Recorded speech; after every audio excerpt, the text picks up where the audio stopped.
Hello welcome back. ഇന്നത്തേത് air fryer റെസിപ്പീസാണ്. അപ്പോൾ പാർട്ട് 1, 2, 3 അങ്ങനെ ഞാൻ വീഡിയോ ചെയ്തപ്പോൾ നല്ല സപ്പോർട്ട് ഉണ്ടായിരുന്നു. അപ്പോൾ അതുകൊണ്ട് തന്നെ ഇത് 7ാമത്തെ വീഡിയോ ആണ് ഞാൻ ചെയ്യുന്നത്. പാർട്ട് 7 ആണ് കേട്ടോ. അപ്പോൾ ഇതുവരെയുള്ള വീഡിയോ കണ്ടതുപോലെ തന്നെ ഇനിയുള്ള വീഡിയോ നിങ്ങൾ കണ്ട് സപ്പോർട്ട് ചെയ്യണേ. അപ്പോൾ ഞാനിതാ നമ്മുടെ കാരമൽ പുഡിങ് എയർ ഫ്രയറിൽ ഉണ്ടാക്കുന്നതും അതുപോലെ പൊട്ടറ്റോ വെച്ചിട്ട് ഒരു പൊട്ടറ്റോ നമ്മൾ ചോറിനെല്ലാം കഴിക്കുന്ന പോലെ ഒരു ഫ്രൈ ആക്കിയിട്ട് ഉണ്ടാക്കിയിട്ടുണ്ട്. അതുകൂടെ കാണിക്കുന്നുണ്ട്. പിന്നെ ഒരു ചമ്മന്തിൻ്റെ റെസിപ്പിയും കാണിക്കുന്നുണ്ട്. പിന്നെ നമ്മുടെ മുട്ട എയർ ഫ്രയറിൽ പുഴുങ്ങിയെടുക്കുന്നതും കാണിക്കുന്നുണ്ട് കേട്ടോ.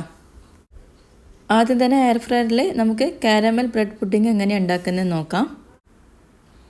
പുഡിങ്ങിന് ആവശ്യമായിട്ടുള്ള കാരമൽ ഉണ്ടാക്കാൻ വേണ്ടിയിട്ട് ഒരു സോസ് പാനിലേക്ക് 3 ടേബിൾ സ്പൂൺ പഞ്ചസാര ഇട്ട് കൊടുക്കുന്നുണ്ട്. സ്റ്റവ് ഓൺ ആക്കിയിട്ട് നമുക്കിതൊന്ന് കാരമലൈസ് ചെയ്തെടുക്കാം. ഒരു ലോ ഫ്ലെയിമിൽ വെച്ചിട്ട് വേണം കാരമലൈസ് ചെയ്തെടുക്കാൻ വേണ്ടിയിട്ട്. പഞ്ചസാരയൊക്കെ മെൽട്ടായിട്ട് ഇതാ കളറൊക്കെ ചേഞ്ച് ആയിട്ട് വന്നിട്ടുണ്ട്. അപ്പം ഞാൻ സ്റ്റവ് ഓഫ് ആക്കിയിട്ടുണ്ട്. ഇനി നമ്മുടെ പുഡിങ് ഉണ്ടാക്കുന്ന ട്രേയിലേക്ക് ആ ചൂടോടെ തന്നെ ഒഴിച്ചു കൊടുക്കണം, അല്ലെങ്കിൽ കട്ട പിടിച്ചു പോവും. ഇനി ബ്രെഡ് എടുത്തിട്ടുണ്ട്, ഒരു 7 സ്ലൈസ് ബ്രെഡ് എടുത്തിട്ടുണ്ട് കേട്ടോ. അതിൻ്റെ ആ സൈഡ് ഭാഗമെല്ലാം കട്ട് ചെയ്തിട്ട് ഒരു മിക്സിൻ്റെ ജാറിൽ ഇട്ട് കൊടുത്തിട്ടുണ്ട്. അതിലേക്ക് 2 മുട്ട പൊട്ടിച്ചൊഴിച്ചു കൊടുക്കുന്നുണ്ട്. ഇനി 250 ml കപ്പിൽ ഫുള്ളായിട്ട് പാലെടുത്തിട്ടുണ്ട് കേട്ടോ. അപ്പോൾ അതും കൂടി അതിലേക്ക് ഒഴിച്ചു കൊടുക്കാം. പിന്നെ മധുരത്തിന് ആവശ്യമായിട്ട് 2 ടേബിൾ സ്പൂണ് പഞ്ചസാര ഇട്ട് കൊടുക്കുന്നുണ്ട്. പിന്നെ മുട്ടൻ്റെ ആ ഒരു സ്മെല്ല് പോകാൻ വേണ്ടിയിട്ട് പിന്നെ 1/2 ടീസ്പൂണ് വാനില എസൻസും കൂടി ചേർത്ത് കൊടുക്കണേ. ഇതൊക്കെ നമുക്ക് നന്നായിട്ട് ബ്ലെൻഡ് ചെയ്തെടുക്കാം. ഇനി അത് നമ്മുടെ റെഡിയാക്കിയിട്ടുള്ള ആ ഒരു കാരമൽ സോസിൻ്റെ ട്രേയിലേക്ക് ഒഴിച്ചു കൊടുക്കാം. അപ്പം ഇതേപോലെ നല്ല സ്മൂത്തായിട്ട് കിട്ടണേ. തീരെ ചെറിയ സ്ലൈസ് ബ്രെഡാണെങ്കിൽ ഒരു 8-10 സ്ലൈസ് എടുക്കണേ. അപ്പോൾ ഇത് വലിയ ബ്രെഡാണ് ഞാൻ എടുത്തിട്ടുള്ളത്. ഇത് ഞാൻ എയർ ഫ്രയറിൻ്റെ ബാസ്ക്കറ്റിൽ വെച്ചിട്ട് ക്ലോസ് ചെയ്യുന്നുണ്ട്. ഇനി നമുക്ക് ടൈമും ടെമ്പറേച്ചറും സെറ്റ് ചെയ്ത് കൊടുക്കാം. എയർ ഫ്രയർ ഓൺ ആക്കിയിട്ട് ഞാനിവിടെ കേക്ക് എന്ന് പറഞ്ഞുള്ള ഓപ്ഷനിൽ 20 മിനിറ്റ്സ് ആണ് വെച്ച് കൊടുക്കുന്നത്. അപ്പം എനിക്ക് കേക്ക് എന്ന് പറഞ്ഞിട്ടുള്ള ഓപ്ഷൻ വരുന്നത് 160 ഡിഗ്രി സെൽഷ്യസ് ആണ് കേട്ടോ. അപ്പോൾ ഇപ്പോൾ 20 മിനിറ്റ്സ് കഴിഞ്ഞ് ഓഫ് ആയിട്ടുണ്ട്. പുഡിങ് ഇവിടെ നല്ല പെർഫെക്റ്റ് ആയിട്ട് തന്നെ കുക്ക് ആയിട്ടുണ്ട്. അപ്പോൾ ഇതാ ഉള്ളൊക്കെ നന്നായിട്ട് വെന്തിട്ടുണ്ട്. എയർ ഫ്രയറിൻ്റെ ബാസ്ക്കറ്റിൽ നിന്ന് ഞാൻ പുറത്തെടുത്തിട്ടുണ്ട് കേട്ടോ. അപ്പോൾ ഗ്ലാസ് ബൗൾ ആയതുകൊണ്ട് തന്നെ എനിക്ക് മനസ്സിലാവും ആ ഒരു ഇതൊക്കെ നന്നായിട്ട് വെന്തിട്ടുണ്ട്. നല്ല പെർഫെക്റ്റ് ആയിട്ട് തന്നെ കിട്ടിയിട്ടുണ്ട്. അപ്പോൾ ഇത് ഞാൻ ഒന്ന് തണുപ്പിക്കാൻ വേണ്ടിയിട്ട് വെച്ചിട്ടുണ്ട്. അപ്പോൾ ഒന്ന് തണുത്ത് സെറ്റായിട്ട് നമുക്കിത് ഡിമോൾഡ് ചെയ്തെടുക്കാം. അപ്പോൾ ഞാനിതൊരു പ്ലേറ്റിലേക്ക് മാറ്റുന്നുണ്ട്. പ്ലേറ്റിലേക്ക് മാറ്റിയപ്പോൾ ആ കാരമൽ ഒഴിച്ചിട്ടുള്ള ആ ഒരു ഭാഗമാണ് നിങ്ങൾ കാണുന്നത്. അപ്പോൾ കാരമലിൻ്റെ ആ സോസൊക്കെ നല്ല സ്പ്രെഡായിട്ട് നല്ല രീതിയിൽ തന്നെ കിട്ടിയിട്ടുണ്ട്. 160 ഡിഗ്രി സെൽഷ്യസിൽ 20 മിനിറ്റ് നിങ്ങൾക്ക് കുക്ക് ചെയ്തിട്ട് നല്ല പെർഫെക്റ്റ് ആയിട്ട് കിട്ടിയിട്ടില്ലെങ്കിൽ ഒരു 10 മിനിറ്റും കൂടെ വെച്ച് കൊടുക്കാം. അപ്പോൾ ഒരു 30 മിനിറ്റിൽ എന്തായാലും അത് ബേക്കായിട്ട് വന്നോളും. വായിലിട്ടാൽ അലിഞ്ഞു വന്ന പോലത്തെ പുഡിങ്ങാണ്. എന്തായാലും നിങ്ങളൊന്ന് ട്രൈ ചെയ്ത് നോക്കുക. അടുത്തതായിട്ട് പൊട്ടറ്റോ ഒന്ന് ഫ്രൈ ചെയ്തെടുക്കാം. ഇത് നമുക്ക് ചോറിൻ്റെ കൂടെയും അതുപോലെ വൈകുന്നേരം ഈവനിങ് സ്നാക്കായിട്ടും കുട്ടികൾക്ക് ലഞ്ച് ബോക്സിലൊക്കെ കൊടുക്കാൻ പറ്റിയിട്ടുള്ള നല്ലൊരു റെസിപ്പിയാണ്. ഞാൻ 2 വലിയ പൊട്ടറ്റോ തൊലിയൊക്കെ കളഞ്ഞിട്ട് ഇതാ ഈ ഒരു ഷേപ്പിൽ കട്ട് ചെയ്തെടുത്തിട്ടുണ്ട് കേട്ടോ.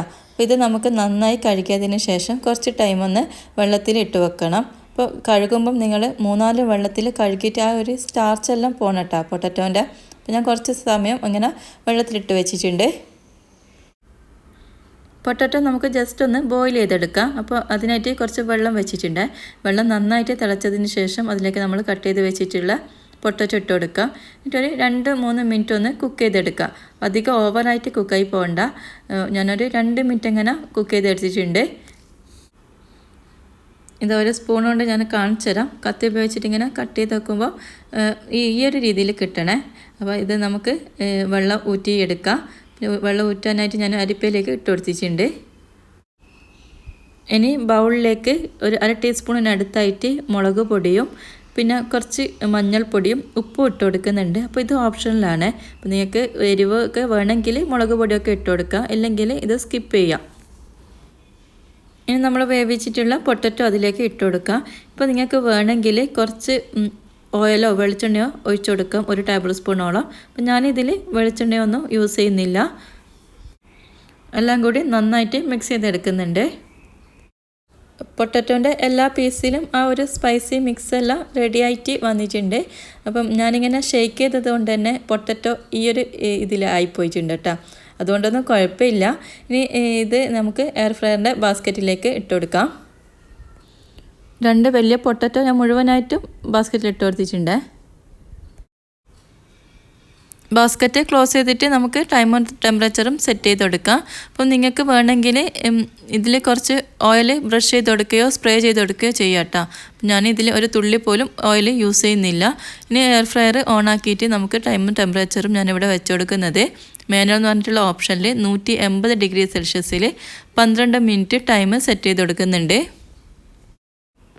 5 മിനിറ്റോടെ ടൈം ബാക്കിയുള്ള ഇതിൽ ഞാൻ അതൊന്ന് പോസ് ചെയ്ത് വെച്ചിട്ട് ബാസ്ക്കറ്റ് ഓപ്പൺ ചെയ്തിട്ട് ഒന്ന് ഷേക്ക് ചെയ്ത് കൊടുക്കുന്നുണ്ട് കേട്ടോ. പൊട്ടറ്റോ നന്നായിട്ട് ഫ്രൈ ആയിട്ട് വരുന്നുണ്ട്, പക്ഷെ ഒന്നും കൂടി ഒന്ന് കുക്കായിട്ട് വരണമെന്ന് തോന്നി. അപ്പോൾ ഞാൻ ആ ഒരു 12 മിനിറ്റ് തന്നെയാണ് ചെയ്യുന്നത്. 5 മിനിറ്റോടെ ടൈം ബാക്കിയുണ്ട്. ഏകദേശം എല്ലാ എയർ ഫ്രയറിലും ഈ ഒരു ടൈമും ടെമ്പറേച്ചറൊക്കെ തന്നെയായിരിക്കും. ചിലപ്പോൾ മാറ്റം ഉണ്ടാവും, അതൊന്ന് നോക്കിയിട്ട് വേണം ചെയ്തെടുക്കാൻ വേണ്ടിയിട്ട്. ഇപ്പോൾ 5 മിനിറ്റ് കഴിഞ്ഞ് ടോട്ടൽ 12 മിനിറ്റ് കഴിഞ്ഞ് കംപ്ലീറ്റഡ് ആയിട്ട് എയർ ഫ്രയർ ഓഫ് ആയിട്ടുണ്ട്. ബാസ്ക്കറ്റ് ഓപ്പൺ ചെയ്തിട്ട് ഇതാ നല്ല പെർഫെക്റ്റ് ആയിട്ടുള്ള ഇത് നമ്മുടെ പൊട്ടറ്റോ ഫ്രൈ കിട്ടിയിട്ടുണ്ട് കേട്ടോ. അപ്പോൾ നിങ്ങൾ എന്തായാലും ഒന്ന് ട്രൈ ചെയ്ത് നോക്കേണ്ട ഒരു ഐറ്റം തന്നെയാണ്.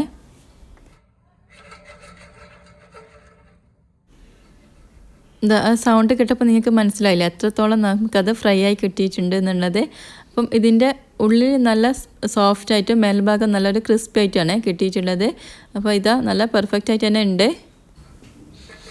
ഒരു തുള്ളി പോലും ഓയിൽ ഇല്ലാതെയാണ് നമ്മൾ ഇത് ഫ്രൈ ചെയ്ത് എടുത്തിട്ടുള്ളത്. അപ്പം കുട്ടികൾക്കൊക്കെ എന്തായാലും ഇഷ്ടമാവും കേട്ടോ. ട്രൈ ചെയ്ത് നോക്കിയിട്ട് ഫീഡ്ബാക്ക് പറയണേ.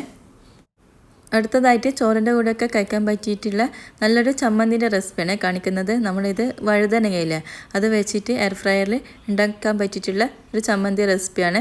എല്ലാവർക്കും ഇഷ്ടമാകുന്ന ഒരു റെസിപ്പിയാണ് കേട്ടോ. നല്ല ഹെൽത്തി ആയിട്ടുള്ള, നിങ്ങൾ എന്തായാലും ഒന്ന് ട്രൈ ചെയ്ത് നോക്കണം. അപ്പം വീഡിയോ നമുക്ക് കണ്ടു നോക്കാം. ചമ്മന്തി ഉണ്ടാക്കാനായിട്ട് വഴുതനങ്ങ, തക്കാളി, ചെറിയ ഉള്ളി, പിന്നെ പച്ചമുളക്, പിന്നെ വെളുത്തുള്ളി എടുത്തിട്ടുണ്ട്. അപ്പോൾ ഇതാ ഈ വഴുതനങ്ങ നമുക്കൊന്ന് ഇങ്ങനെ ഒന്ന് കട്ട് ചെയ്തെടുക്കാം. പിന്നെ എല്ലാ സ്ഥലത്തും ഇതിന് വഴുതനങ്ങ എന്ന് തന്നെ പറയാമെന്ന് വിചാരിക്കുന്നത്. അപ്പം ഞാനിതിന് വഴുതനങ്ങ എന്നാണ് കേട്ടോ പറയാം. അപ്പം ഞാൻ പ്രത്യേകിച്ച് പറയാൻ കാരണം മധുരക്കിഴങ്ങിൻ്റെ നമ്മുടെ സ്വീറ്റ് പൊട്ടാറ്റോൻ്റെ വീഡിയോ ഇട്ടപ്പോൾ നമ്മളതിന് മധുരക്കിഴങ്ങിന് കപ്പക്കിഴങ്ങെന്നാണ് പറയാറുള്ളത്. അപ്പോൾ അത് കപ്പക്കിഴങ്ങല്ല, കപ്പയല്ല, അത് മധുരക്കിഴങ്ങാണ്, ഇത് കപ്പയല്ല എന്ന് പറഞ്ഞിട്ടുള്ള ഒരു കമൻറ്റ് കണ്ടിട്ടുണ്ടായിരുന്നു. അപ്പോൾ അതുകൊണ്ടാണ് പറഞ്ഞത്. ഇതാ ഇപ്പോൾ വീഡിയോ കാണുന്നത് പോലെ വഴുതനങ്ങ കട്ട് ചെയ്തെടുക്കുന്നുണ്ട്. അതേപോലെ തക്കാളി ഇതേപോലെ 2 കഷ്ണാക്കിയിട്ട് എടുക്കുന്നുണ്ട്. എയർ ഫ്രയറിലേക്ക് വെച്ചെടുക്കാം. അപ്പോൾ ഇങ്ങനെ കട്ട് ചെയ്യുന്നത് ഒന്ന് വേഗം കുക്ക് ചെയ്ത് കിട്ടാൻ വേണ്ടിയിട്ടാണ്. ഇപ്പോൾ 2 എയർ ഫ്രയറിൻ്റെ ബാസ്ക്കറ്റിലേക്ക് വെച്ച് കൊടുത്തിട്ടുണ്ട്. പിന്നെ നമ്മൾ എടുത്തിട്ടുള്ള ചെറിയ ഉള്ളിയും പിന്നെ 2-3 ഗാർലിക്കും വെളുത്തുള്ളിയും ഇട്ട് കൊടുക്കുന്നുണ്ട്. എരിവിന് ആവശ്യമായിട്ടുള്ള പച്ചമുളക് ഇട്ട് കൊടുക്കാം. ഞാനിവിടെ 3 പച്ചമുളക് എടുത്തിട്ടുണ്ട്.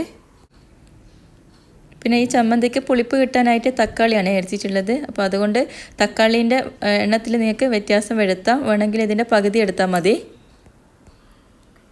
എയർ ഫ്രയറിൻ്റെ ബാസ്ക്കറ്റ് ക്ലോസ് ചെയ്തിട്ട് നമുക്ക് ടൈമും ടെമ്പറേച്ചറും സെറ്റ് ചെയ്ത് കൊടുക്കാം. ഞാനിവിടെ മാനുവൽ എന്ന് പറഞ്ഞിട്ടുള്ള ഓപ്ഷനിൽ 190 ഡിഗ്രി സെൽഷ്യസിൽ 10 മിനിറ്റാണ് ടൈം വെച്ച് കൊടുക്കുന്നത്.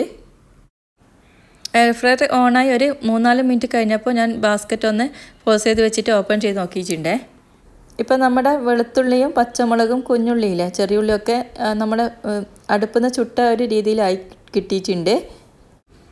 അതൊക്കെ ഞാൻ ബാസ്ക്കറ്റിൽ നിന്ന് പ്ലേറ്റിലേക്ക് മാറ്റുന്നുണ്ട് കേട്ടോ. അപ്പോൾ നമുക്ക് ആ ഒരു തക്കാളിയും വഴുതനങ്ങയും ഒന്നും കൂടി ഒന്ന് സോഫ്റ്റായി കിട്ടാനുണ്ട്. ബാസ്ക്കറ്റ് ക്ലോസ് ചെയ്ത് കൊടുക്കുന്നുണ്ട്. ഇപ്പോൾ ടൈം കംപ്ലീറ്റ് കഴിഞ്ഞ് ഇതാ ഓപ്പൺ ചെയ്ത് നോക്കുമ്പോൾ നല്ല തക്കാളിയും ആ ഒരു വഴുതനങ്ങ നല്ല സോഫ്റ്റ് ആയിട്ടുണ്ട് കേട്ടോ. നമ്മൾ അടുപ്പിൽ നിന്ന് ഗ്യാസ് അടുപ്പിൽ നിന്നൊക്കെ ചുട്ടെടുത്ത് ആ ഒരു രീതിയിൽ തന്നെ കിട്ടിയിട്ടുണ്ട്. അപ്പോൾ ഇതിന് നമുക്കിത് ചമ്മന്തി ഉണ്ടാക്കാനായിട്ട് തുടങ്ങാം. അപ്പോൾ ഇത് ബാസ്ക്കറ്റിൽ നിന്ന് ഞാനിങ്ങനെ പുറത്തെടുക്കുന്നുണ്ട് കേട്ടോ.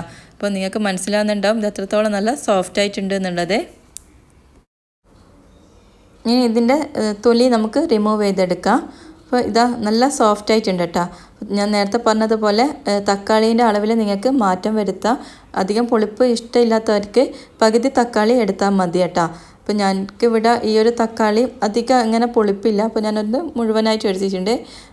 പിന്നെ ഇതാ ഞാൻ എല്ലാ തൊലിയൊക്കെ റിമൂവ് ചെയ്യുന്നുണ്ട്. പിന്നെ എനിക്ക് കമൻറ്റ് വന്നിരുന്നു ഇതൊക്കെ നിങ്ങൾ എങ്ങനെയാണ് ട്രൈ ചെയ്യുന്നതെന്നൊക്കെ. അപ്പോൾ നമുക്കിത് ഏകദേശം നമ്മളിത് കുറേ എയർ ഫ്രൈ റെസിപ്പീസ് ട്രൈ ചെയ്യുമ്പം ഏകദേശം അതിൻ്റെ ടൈമൊക്കെ മനസ്സിലായിക്കോളും. ഇത് എത്ര വെച്ചാൽ എങ്ങനെ വെച്ചാലൊക്കെ ടൈം സെറ്റായാൽ ഇത് കുക്കായി കിട്ടുന്നതൊക്കെ ഉള്ളത് കേട്ടോ. ഇപ്പം ഇപ്പം കുറച്ച് ആയി ഇത് എയർ ഫ്രയർ യൂസ് ചെയ്യാൻ തുടങ്ങിയിട്ട്. അപ്പോൾ ഏകദേശം ഞാനിങ്ങനെ ഒരു ഇതിലങ്ങ് വെച്ച് കൊടുക്കും. ചിലതൊക്കെ റെഡിയാവും, ചിലത് ഫ്ലോപ്പായി പോകാറുണ്ട്. പിന്നെ ഇത് വീഡിയോ ഇടുന്നത് ഞാൻ എന്തായാലും ഒരു നല്ല പെർഫെക്റ്റ് കിട്ടിയാൽ മാത്രമാണ് കേട്ടോ വീഡിയോ ഇട്ടിട്ട് നിങ്ങൾക്ക് വേണ്ടിയിട്ട് ഷെയർ ചെയ്യാറുള്ളൂ. അപ്പം ഞാനിതിൻ്റെ തൊലിയൊക്കെ റിമൂവ് ചെയ്യുന്നുണ്ട്. ഇനി ഇതൊക്കെ നമുക്കൊരു ബൗളിലേക്ക് ഇട്ട് കൊടുക്കാം. അപ്പം ഞാൻ നേരത്തെ നമ്മൾ റെഡിയാക്കിയിട്ടുള്ള പച്ചമുളകും പിന്നെ വെളുത്തുള്ളിയും ചെറിയുള്ളിയും ഒക്കെ ഇല്ല, അപ്പോൾ അതൊക്കെ ഒരു ബൗളിലേക്ക് ഇട്ട് കൊടുത്തിട്ടുണ്ട്. പിന്നെ ആവശ്യത്തിനുള്ള ഉപ്പ് ഇട്ടിട്ട് കൈവച്ചിട്ട് തന്നെ നമുക്കിത് നന്നായിട്ടൊന്ന് തിരുമ്മിയെടുക്കണം. ഇത് ഞാൻ നന്നായിട്ട് തിരുമ്മി അടിച്ചിട്ടുണ്ട്. അപ്പം മിക്സിയിലൊന്നും അടിക്കരുത്, കൈവച്ചിട്ട് തിരുമ്മിയാൽ മതി. ഇനി ലാസ്റ്റായിട്ട് കുറച്ച് വെളിച്ചെണ്ണ അതിലേക്ക് ഒഴിച്ചു കൊടുക്കാം. വെളിച്ചെണ്ണ എന്തായാലും ഒഴിച്ചു കൊടുക്കണം, അപ്പോൾ അതാണ് അതിൻ്റെ ഒരു ടേസ്റ്റ് കിട്ടുള്ളൂ. അപ്പോൾ ഇതൊക്കെ നന്നായിട്ടൊന്ന് മിക്സ് ചെയ്തെടുക്കുന്നുണ്ട്. അപ്പോൾ നമ്മുടെ ചമ്മന്തി ഇവിടെ റെഡി ആയിട്ടുണ്ട് കേട്ടോ. നല്ല ടേസ്റ്റി ആയിട്ടുള്ള ചമ്മന്തിയാണ്. അപ്പോൾ ഇത് അധികം പേർക്കും അറിയുന്ന റെസിപ്പി ആയിരിക്കും. അധികം പേരും ഇത് സ്റ്റവ് അടുപ്പിൽ അതുപോലെ അടുപ്പിലൊക്കെ ചുട്ടെടുക്കാറാണ് ചെയ്യാറുള്ളത്. അപ്പോൾ ഞാനും ഇതിങ്ങനെ ചുട്ടെടുത്തിട്ട് ചെയ്യാറുണ്ട് കേട്ടോ. എൻ്റെ ഉമ്മയൊക്കെ ഉണ്ടാക്കാറുണ്ട്. അപ്പോൾ ഞാനിതൊന്ന് എയർ ഫ്രയറിൽ ട്രൈ ചെയ്ത് നോക്കുമ്പം ആ ഒരു ടേസ്റ്റ് തന്നെ കിട്ടിയിട്ടുണ്ട്. ചെയ്ത് നോക്കിയിട്ട് ഫീഡ്ബാക്ക് പറയണേ. പിന്നെ ലാസ്റ്റായിട്ട് നമുക്ക് മുട്ട എങ്ങനെ എയർ ഫ്രയറിൽ കുക്ക് ചെയ്തെടുക്കുക എന്നുള്ളത് നോക്കാം. ഞാനിവിടെ 6 കോഴിമുട്ട എടുത്തിട്ടുണ്ട്. അപ്പോൾ ഇത് നമുക്ക് എയർ ഫ്രയറിൽ എങ്ങനെ ബോയിൽ ചെയ്തെടുക്കുക എന്നുള്ളത് നോക്കാം കേട്ടോ. അപ്പോൾ അതിനായിട്ട് ഞാനിതാ എയർ ഫ്രയറിൻ്റെ ബാസ്ക്കറ്റിൽ മുട്ട വെച്ച് കൊടുക്കാം. അപ്പം ഇത് ഇങ്ങനെ മുട്ട വെക്കുമ്പോൾ നിങ്ങൾ ശ്രദ്ധിക്കണം, പൊട്ടിപ്പോകരുത്. പൊട്ടിപ്പോയാൽ അറിയാമല്ലോ. അപ്പോൾ ഇതാ ഓരോന്നോരോന്നായിട്ട് വെച്ച് കൊടുക്കുന്നുണ്ട്. ഒട്ടും തന്നെ വെള്ളമൊന്നും നമ്മളിതിൽ ഒഴിച്ചു കൊടുക്കുന്നില്ല.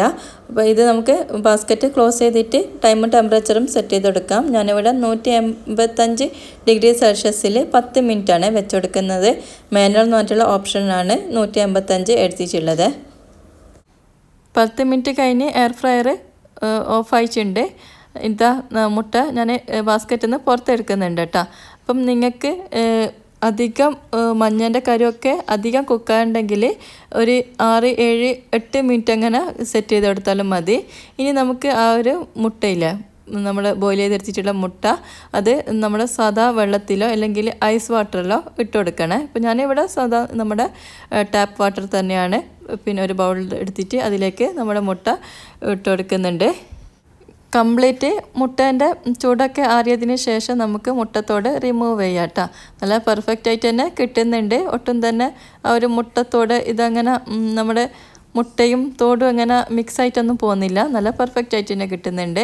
പിന്നെ ഒരു കാര്യം, ഞാനിത് ട്രൈ ചെയ്യാറില്ല, ഇത് വീഡിയോക്ക് വേണ്ടിയിട്ട് മാത്രം എടുത്തതാണ്. പിന്നെ എനിക്കിത് അത്ര തൃപ്തിയല്ല മുട്ട എയർ ഫ്രയറിൽ പുഴുങ്ങുന്നത്. കാരണം നമ്മൾ സാധാരണയായിട്ട് ആ ഒരു വെള്ളത്തിൽ നിന്ന് പുഴുങ്ങിയെടുക്കാറുള്ളതല്ലേ. അതുകൊണ്ട് തന്നെ എനിക്ക് നമ്മൾ വെള്ളമൊന്നും യൂസ് ചെയ്യാണ്ട് പുഴുങ്ങുന്നത് എനിക്ക് അത്ര തൃപ്തിയല്ലാത്തത് കൊണ്ട് ഞാൻ ചെയ്യാറില്ല കേട്ടോ. അപ്പോൾ നിങ്ങൾക്ക് വേണമെങ്കിൽ ഒന്ന് ട്രൈ ചെയ്ത് നോക്കാം. ബാച്ചിലേഴ്സിനെല്ലാം പിന്നെ റൂമിലിങ്ങനെ സ്റ്റവ് അങ്ങനെയൊന്നും ഇല്ലെങ്കിലൊക്കെ ഒന്ന് ട്രൈ ചെയ്ത് നോക്കാം കേട്ടോ. എയർ ഫ്രയറിൽ മുട്ട പെർഫെക്റ്റ് ആയിട്ട് തന്നെ വേവിച്ചിട്ട് എടുക്കാനൊക്കെ പറ്റും. അപ്പം ഇന്നത്തെ വീഡിയോ എല്ലാവർക്കും ഇഷ്ടമായി, യൂസ്ഫുള്ളായി എന്ന് വിചാരിക്കുന്നു. കൂടുതൽ വീഡിയോസ് കാണാനായിട്ട് ചാനൽ സബ്സ്ക്രൈബ് ചെയ്യണേ. അപ്പോൾ മറ്റൊരു വീഡിയോ ആയിട്ട് കാണാം.